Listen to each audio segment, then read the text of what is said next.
What's poppin', homies? It's your favorite homegirl, Gossip Girl. Let's get into this commentary. Hey, homies. So today we're going to talk about the two cases of Brenda Rawls, who was 53, and Lauren Smith Fields, who was 23. Now, both Lauren Fields and Brenda Rawls were reported dead on the same day to the police the next morning by men who they have been on dates with. Okay, this happened to Brenda Rawls, and this happened to Lauren Smith Fields. Now, Lauren Smith Fields, she's 23. Brenda is 53. The families of the two black women are demanding an external investigation into handling of the two investigations. Neither family was notified that their relative had died, and both say the forensics evidence wasn't properly gathered. Okay, the police department, both families said, treated them without passion or humanity and have ignored their correspondence. Now, we know Lauren's family was suing the Bridgeport, Connecticut police department. So now Brenda family feels the same way, that their family, Brenda, the family of Brenda case was not handled with any type of compassion. Okay, now Brenda Rawls' sister said they treated my sister Brenda like she was a Jane Doe, like they found her on the side of the road with no identification. Smith Fields' family is suing the department for their racially insensitive handling of the woman's death. Now, with Lauren's case, I'm starting to see that two rappers so far, Cardi B and Bia, are now talking about this case. All right, they're bringing it attention to the case. They're talking about it on their platform, which is great, because maybe it would get out there more to other people. It will touch other people, and people will look into this and be like, okay, I haven't heard about it, but here it goes.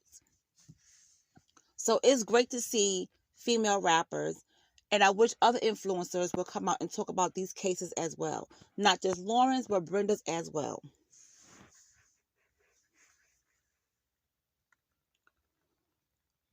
So with Brenda, she died on December 12th, the same as Lauren, telling her family that she was going to the home of a male acquaintance down the road from her house in Bridgeport, Connecticut. Now, on that same day, 23-year-old Lauren Fields was found dead in her apartment. She had spent the night with a 37-year-old man that she met on a Bumble app. A medical examiner later concluded it was an accidental fentanyl overdose that she died of, acute intoxication, due to the combination effects of fentanyl and other drugs with alcohol. Now, which that strikes me really, I don't know, is that some type of mystery behind that? Because fentanyl and all these other drugs and then alcohol, she met a guy on the Bumble app. So I feel as if he plays a big part of this. Now, Brenda, cause of death has not been confirmed, according to the Connecticut Office of the Chief Medical Examiner. Now, both families are calling on the state of Connecticut to investigate their relatives' deaths, saying that an internal report would not be fair or thorough enough. Now, Darnell Crossland, the attorney representing the Lauren family, said on Friday that he intends to sue the city over the police department's racially insensitive handling of her death. Smithfield said that although Bridgeport police confiscated the dead woman's phone, passport, and about $1,345 in cash from her home, they left glaring pieces of evidence untouched. Both families attended a rally on Sunday, what would have been Smithfield's 24th birthday.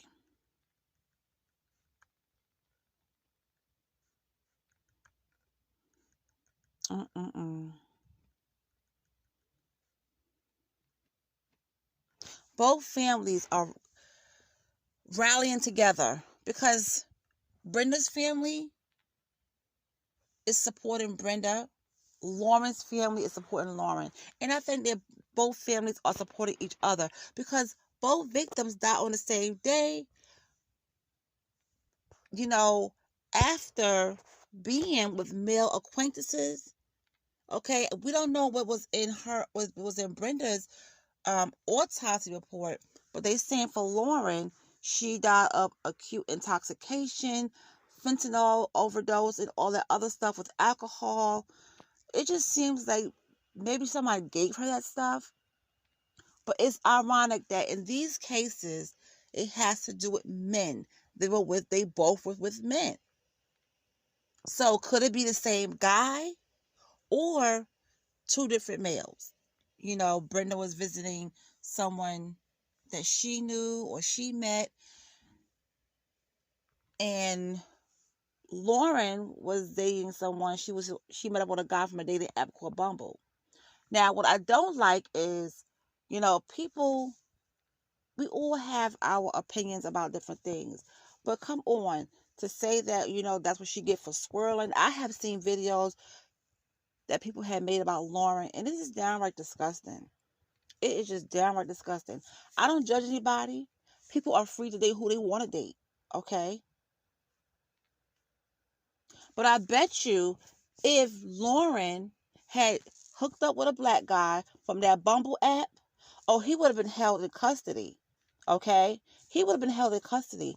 But she met up with a white guy, and I feel like he's not being interviewed enough by the police. He's not, the investigation into him needs to be more because there's something he's not telling.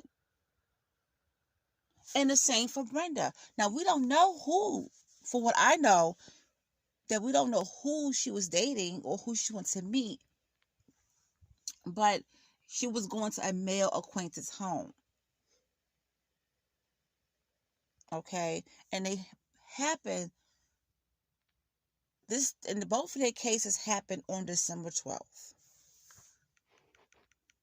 On December 12th. So now the families are rallying for their loved ones, and as they should. So the family of Lauren said she didn't do drugs, and the attorney representing the family, Donnell Crossland, said that a thorough enough investigation wasn't conducted to know for sure whether someone else drugged her, which is a strong possibility. Okay, now Brenda's sister Dorothy said that she and her siblings talk on the phone or text every day. When Brenda didn't respond to their texts and calls on December 12th and 13th, she said her family knew something was wrong right away. On the 14th, we said something is wrong, she told NBC News. So two of my sisters, my niece and my niece's boyfriend, walked down to that male's house. When they asked the man who Brenda had told them she would be seeing, what had happened to their sister, he told them he couldn't wake her up on December 12th and called the police. He couldn't wake her up, but he called the police. So Lauren's guy that she was dating from meeting up on the app, he said that he walked into her apartment and saw her like that.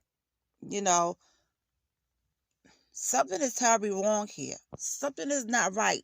Something is not right here. When he asked the man, okay, he said he couldn't wake her up on December 12th, and he called the police. He gave me the clothing that she had on and her shoes. I don't understand why that was left behind. And that's what her sister said. Why were her clothes and shoes left behind? He called the police. Why was that? Why was her items left behind? Why didn't they bag it and take it with them?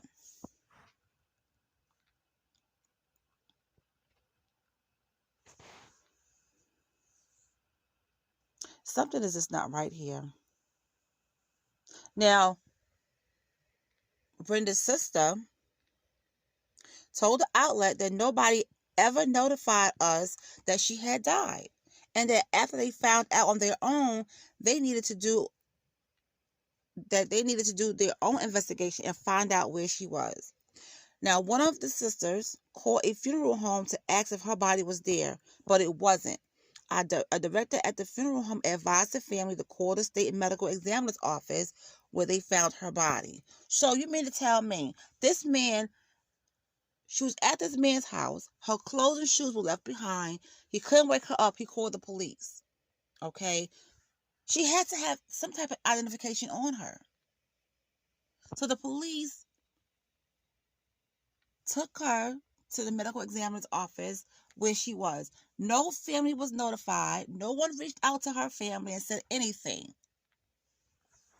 So the family had to go on and find Brenda themselves.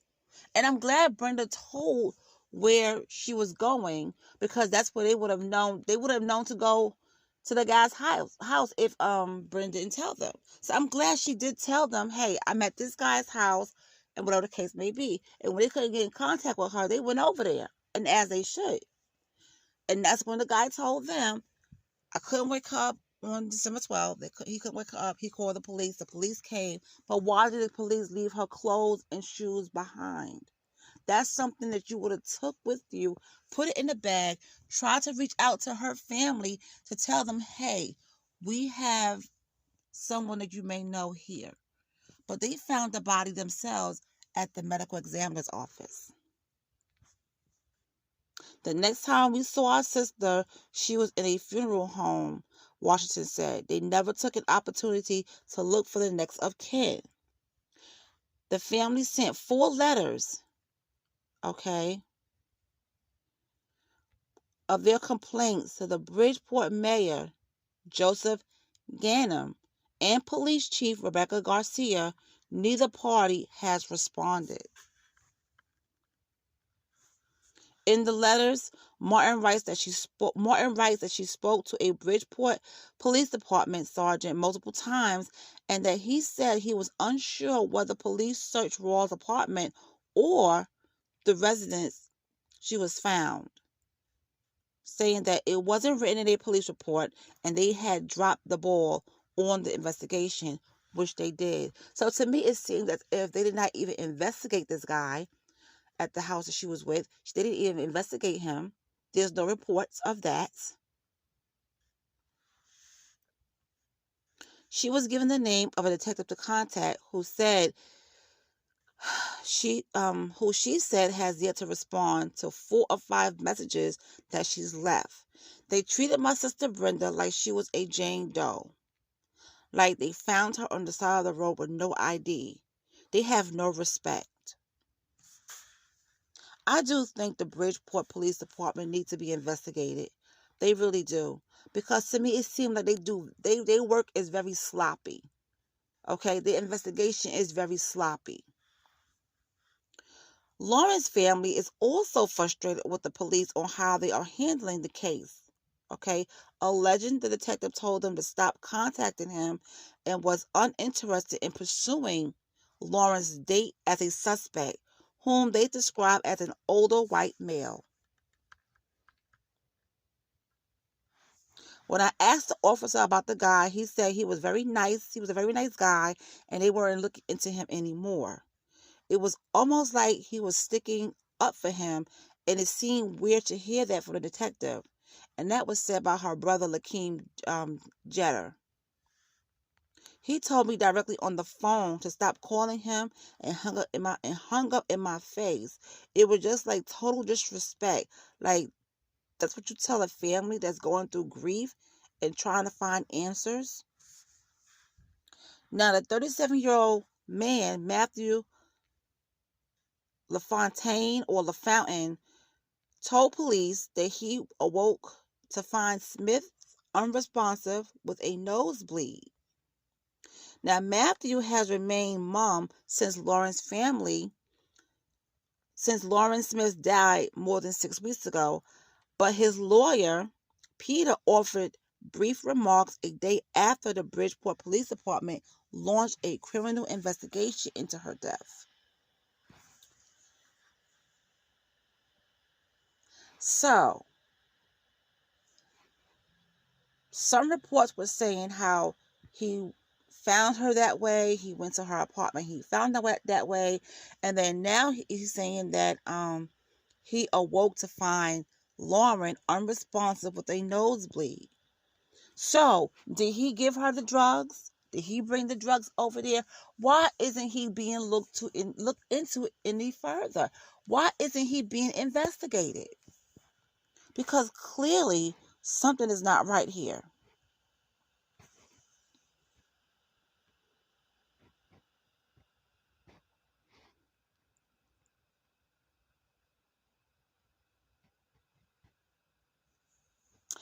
So his lawyer said, my client has been cooperating with the authorities since day one. He referenced the medical examiner's report, which found that Lauren's death was an accident resulting from her exposure to a cocktail of drugs, including fentanyl, washed down with alcohol. My client maintains his innocence, the attorney added. He also expressed his condolences to the woman's family.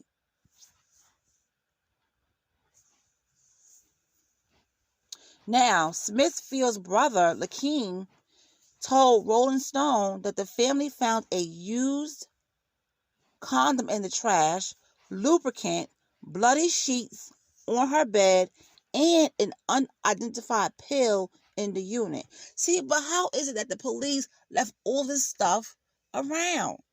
The family is doing more work than the daggone police.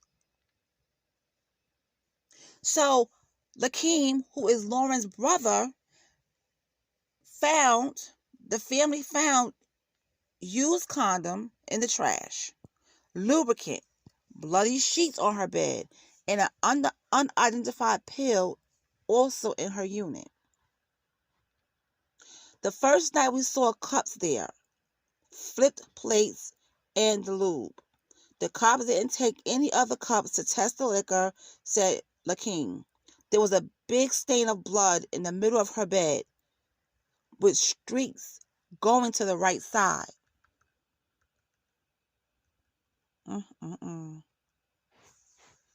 The Bridgeport Police Department has said that a criminal investigation has been opened in the light of the medical examiner's Monday report on Lauren's case and the cause of death. Now, on Monday, Gannon said the police department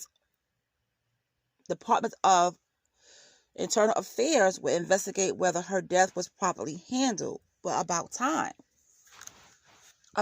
because Lauren's death, I feel, was homicide. I do feel that guy that she met, I do feel that he did something to her, because the family has found the used condom, pill, a blood stain in her sheets.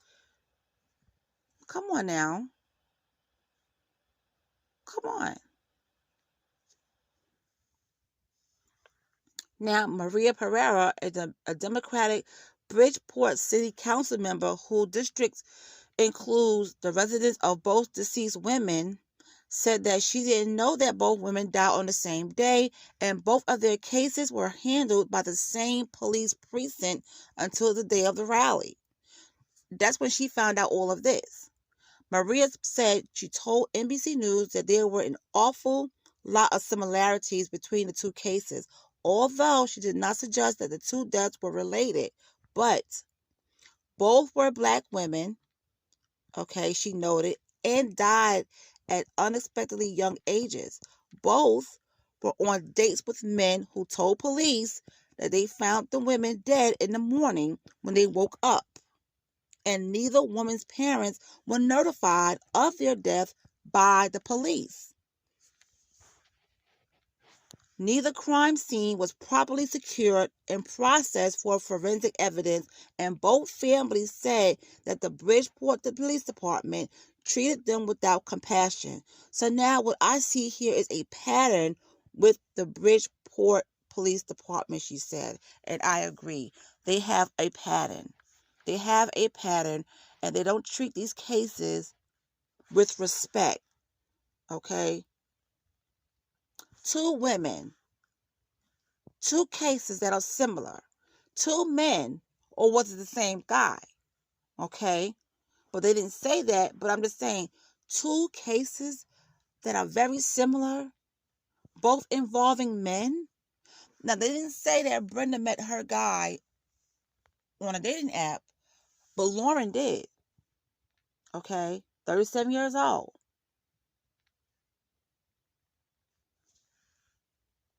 Come on. Now, Lauren's family did find a lot of stuff, more than Brenda's family did. But two cases, guys, very similar, involving men, and both women are dead? Come on now. Come on. Come on. Something weird is going on here. And the same precinct investigated both cases has dropped the ball on this. They did not investigate this case thoroughly. They were very sloppy.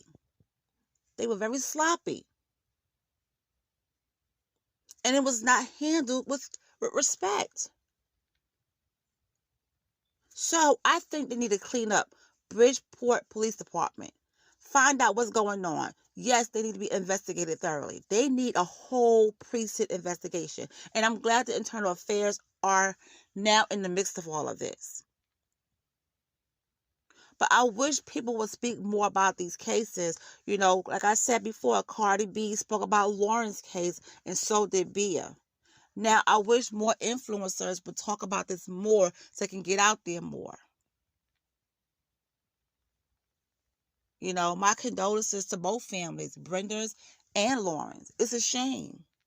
And if anyone says anything negative on this channel, on this video, about either one of these women, I'm blocking you, and I'm just going to delete your content, because that's not what I'm here for.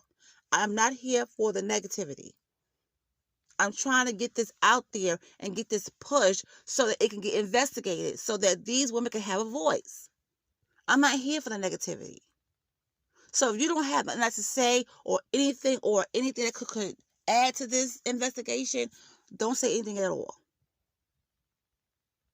Because if it was your family, you would not want anybody speaking bad or negative against your family members. So please have some respect for the victims and their families. Okay? It's bad enough that I see on social media about Lauren's case, and it's horrible. But I stick to my channel, and I know what I'm doing is good to get this case known and get it out there. My push for this is genuine. And now we are pushing for Brenda, for her case to get answers, for her case to get looked into and handled properly. So I'm pushing for Brenda and Lauren. So if anybody have anything bad to say about either one of these cases, please keep it moving. I don't mind opinions, but the negative and nastiness, I'm not going to tolerate. Okay? I'm not going to tolerate it. I'll tell you. Anyway, guys, that's all I have. If I find out anything else with these young ladies' cases, I will let you guys know. Brenda Rawls, 53 years old. Lauren Smith Fields, 23 years old. Both cases with men involved.